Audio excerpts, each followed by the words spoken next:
The first session of the summit is called Waving the White Flag on Armed Conflicts, and inaugurating it is Mahmoud Ahmadinejad, the former president of Iran. He's joining us from Tehran this morning.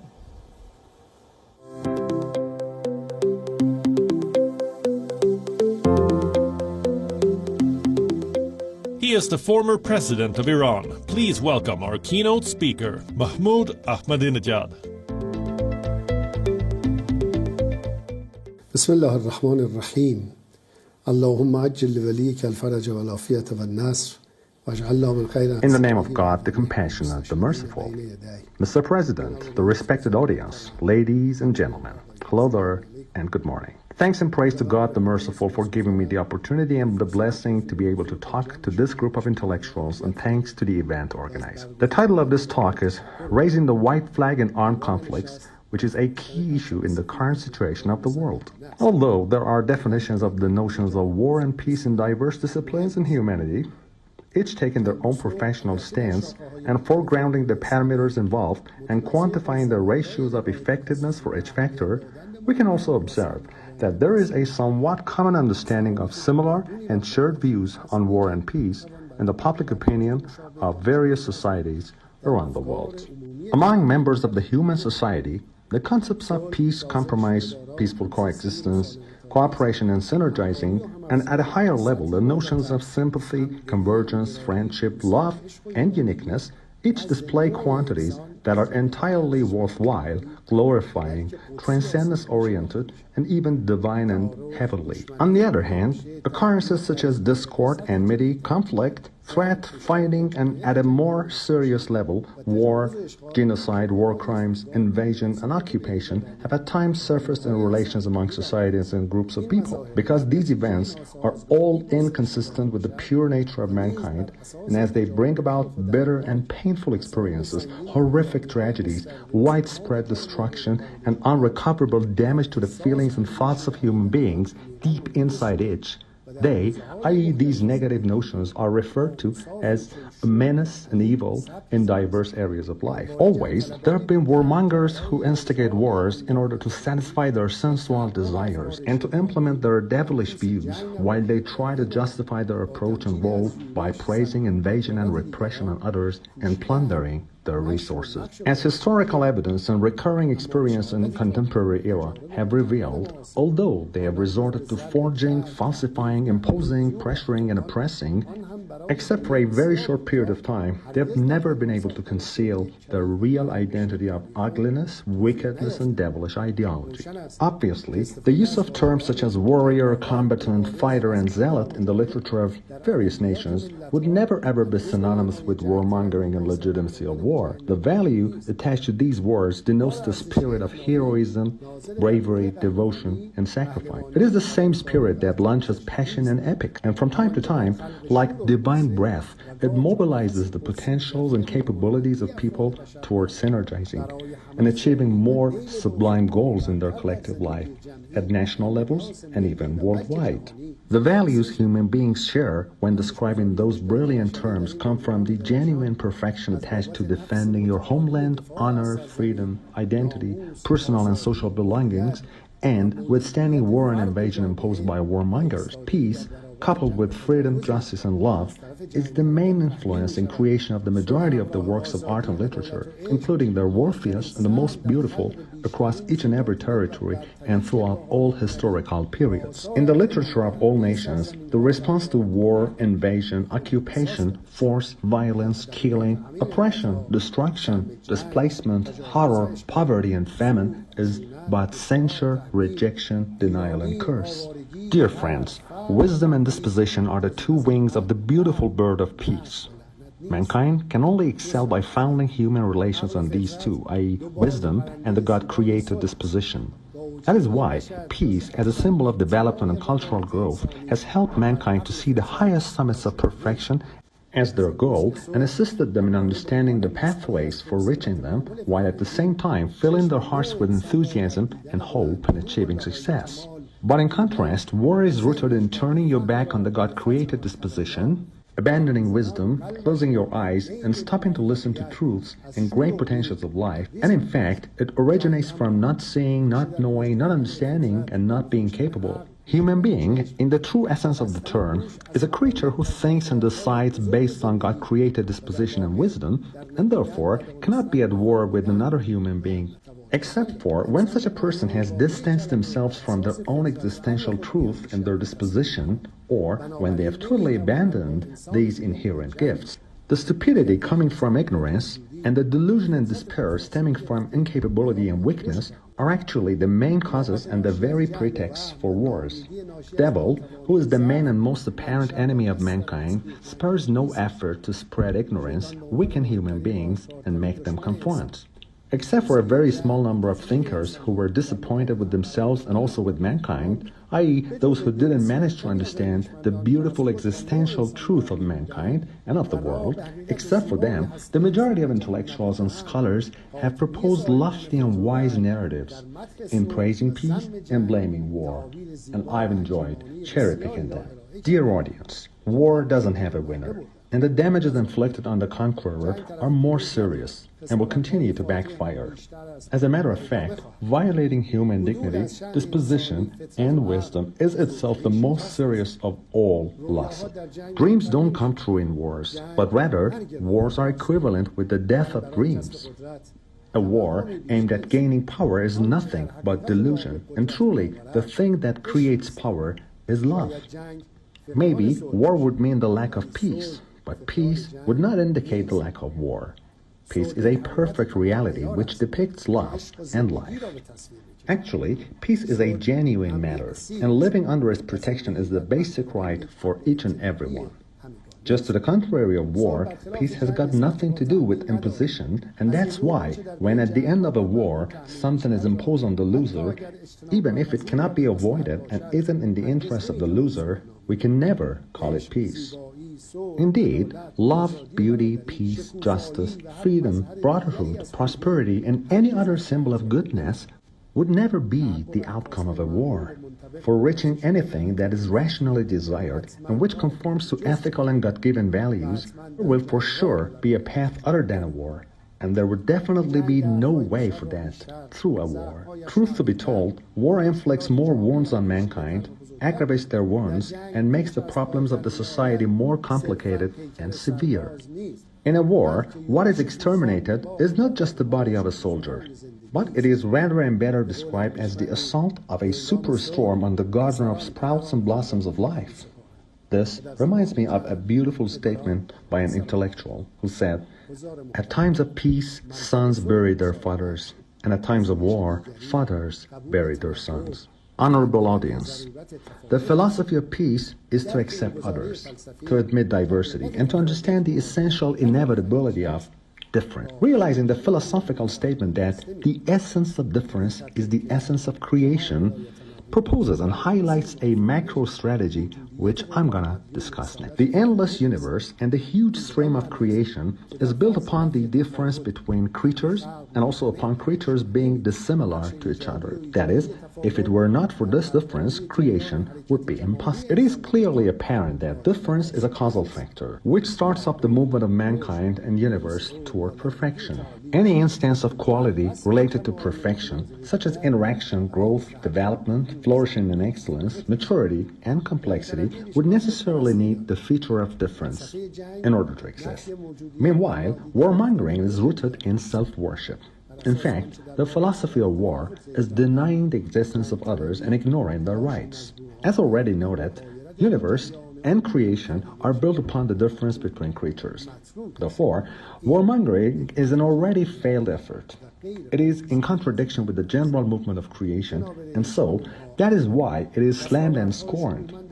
This is a conclusion which is quite fundamental and which cannot and should not be overlooked. Mr. President, ladies and gentlemen, the glorious accomplishments of mankind in the course of their struggles for achieving freedom and justice, and their resistance vis-à-vis the oppressive and hegemonic policies, and also against the dictators, and the old and new colonialists have all filled the intellectuals around the world with hope and determination to make a full-scale return to human dignity and ethical values, and to consider these values as standards for establishing a comprehensive order and for building suitable and competent structures. The historical struggle of mankind, which caused so much suffering and pain for generation after generation, with bloods of millions of people shed worldwide, has in fact borne the fruit of raising the flag of freedom, justice, dignity, and all-inclusive rights of mankind, and also the shared determination of societies in founding their national, regional, and global strategies on these tenets. The heavenly brilliance of freedom and justice in the eyes of the world people, irrespective of their ethnicity, race, religion, sect, language, culture, and homeland, has been so much so that these notions are now considered the main theoretical and practical benchmarks in assessing the truthfulness of major political, social, economic, cultural, and security viewpoints and strategies. That is why the leaders of the hegemonic system, who are the main enemies of freedom and justice, have had no other way but to resort to tricks and deception while disguising their true face under the mask of freedom and justice.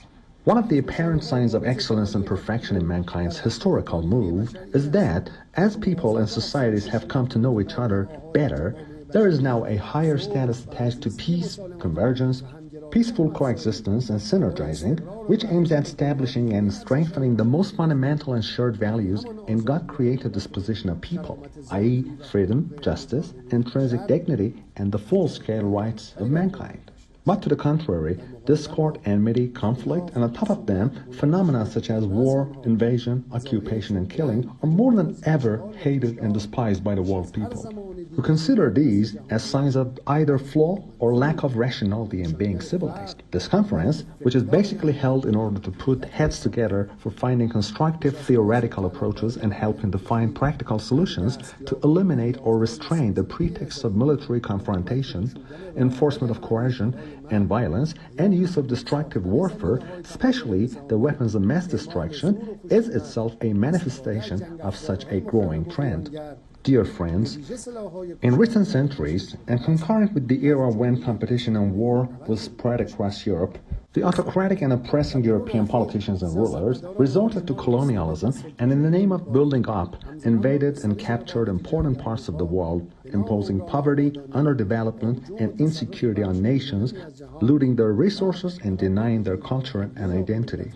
But the increased awareness raised among the nations and the formation of independence and freedom-seeking movements in the 19th and 20th centuries, current era, made up serious and major problems and obstacles on the way of the colonialists who wanted to further their aggressive and anti-human policies. The two immense world wars served as a pretext for a change in conditions and the establishment of a new order. The Second War, which was set up by the global capitalism and led by the U.S., came to an end with the dominance over the world of the 5 states of U.S., Russia, Britain, China, and France in the form of 2 fabricated poles of East and West. These were 2 poles that seemingly opposed each other and were adversaries, but were essentially complementary and were the mutual cause for the permanence and stability of one another. In the era of disorder, the looting of the wealth of nations and denying their identity, cracking down on their freedom, violating their independence and national sovereignty, and taking away their rights to determining their fate,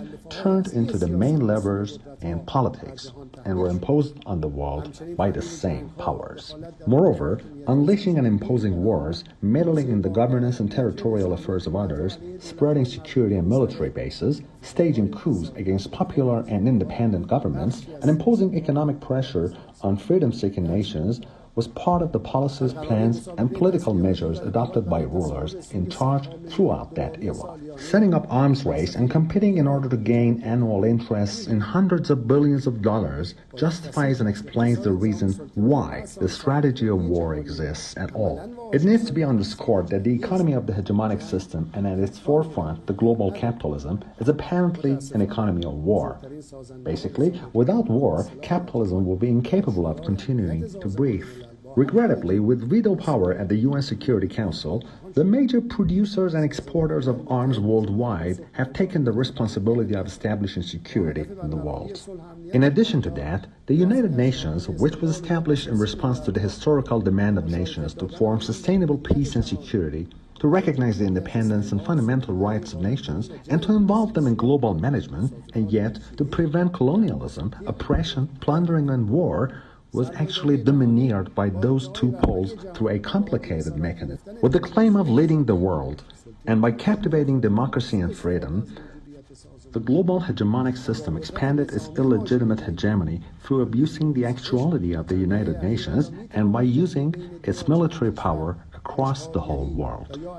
Over the past few decades, can you find a war among two or more countries and instances of occupation or domestic ethnic clashes around the world where the overt and covert agents of the world hegemonic powers did not play a major role on one or more sides to the bloody confrontations and the destructive animosity? For mankind, it is historically shocking and a source of shame that at the UN Security Council, the main perpetrators of war have simultaneously been the reference for resolving conflicts and the very entities responsible for world security, who have situated themselves as ultimate judges. Yet, war or occupation of Korea, Vietnam, Palestine, Afghanistan, Iraq, Syria, Yemen, and numerous wars in Africa are just some examples of the double-dealing game that the corrupt world powers play in order to manage the world and dominate the nations. The trend of awakening among the world nations and the upsurge in the public demand for change in the global hegemonic system subsequently caused the fall of the dictatorial government and collapse of the Soviet Union. Many nations were relatively free and were able to restore their independence. Meanwhile, the elimination of that role in the fabricated confrontation, which was the pretext for the order that ruled the world, eventually posed serious challenges to the main pole in the hegemonic system, i.e. the U.S., and its furthering of its global hegemonic policy. As a result, terrorism, which was created by the planning and determination of the behind-the-scene elements in the global capitalistic and hegemonic system, was in effect spread across the world with the purpose of justifying the unilateral and anti-popular order. Dear intellectuals, now, after 3 decades, certain facts have been revealed. These include the human awakening and escalation of demands for basic rights that help enforce the sovereignty of nations, and also the failure of economic and social policies of the international hegemonic players, and the ineffectiveness of the currently imposed mechanisms. With these disclosed, the very unilateral, oppressive, and devilish order which is breathing because of its upper hand in weapons and because of the supremacy of the World Banking and monetary system, which leans on mechanisms coming from the Second World War, is now being threatened by collapse and is quite destabilized while it is gasping in agony. For this reason, and aiming at saving the capitalistic system, the hegemonic world leaders are agitated about how to control the human awakening and its call, and want to establish a new political geography and a new order for furthering their illegitimate interests, one which is consistent with the new circumstances. The invasion on Ukraine and its occupation, and afterwards restoration of parts of the former Soviet Union, should be regarded as the first step in bringing about the big changes they had imagined and establishing the new order they had thought of. With this in mind, they assumed that the occupation of Ukraine by Russia, the capturing of Taiwan by China, and the domination of US over Iran would fulfill the first phase of the plan and would not only end the decades-long conflicts, but also impose a new situation on the world. Besides the national and regional outcomes, the significance and international consequences of the Ukrainian people's resistance against the devilish invasion should be evaluated as devastation of the anti-human plot and its partial or overall defeat.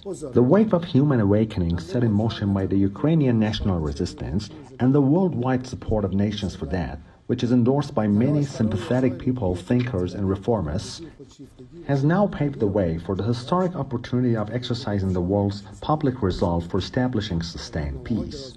Dear audience, attacking Ukraine not only revealed a crystal clear image of the violent and anti-human face of the centralized power and wealth, and their endeavor to satisfy the power-mongering, dictatorial, egotistical, and fame-seeking attitude, but also disclosed the plot of the anti-human hegemonic elements and the long-term plans for furthering their rule over the world and imposing disorder on the oppressed people of various nations. I have over and over and on different occasions sent friendly letters to some leaders in the region and in my recurrent warnings in interviews and lectures, reminded them of the intention of the powers to instigate wars in the region, and particularly about their plot to create a new order. Dear audience, you very well know that as long as power at the UN Security Council and the world's wealth and its monetary and banking structures are monopolized by a certain few international capitalists, the mechanisms of the United Nations will be ineffective and will continue to be abused for stabilizing, furthering, and expanding the current situation,